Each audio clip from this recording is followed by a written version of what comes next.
விரண்மீண்ட நாயனார் கேரளா மாநிலத்தில் செங்கன்னூர் என்னும் ஊரில் பிறந்து வளர்ந்தவர். இவர் சிவபக்தர்.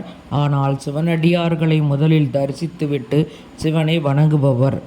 ஒவ்வொரு சிவாலயங்கள் சென்று சிவன் அடியார்களை தரிசிப்பது, சிவன் அடியார்களுக்கு மதிப்பளிக்க வேண்டும் என்று பிறருக்கு உபதேசம் செய்வது, தானும் அதன்படி நடப்பது, இந்த கொள்கையை விடாப்பிடியாக கொண்டிருந்தார்.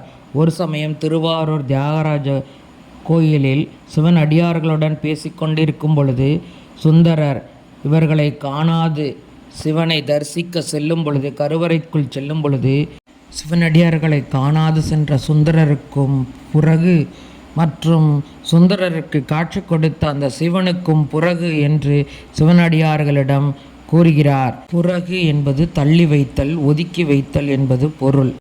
இதை கேட்ட சுந்தரர் மனம் வருந்துகிறார், தன் தவறை உணர்கிறார்.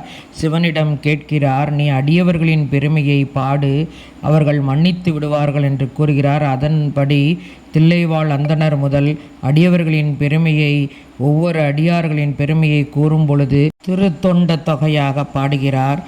இந்த பாடலை கேட்டவுடன் விரண்மீண்ட நாயனார் மனம் வருந்தி அவரை ஏற்றுக்கொள்கிறார்.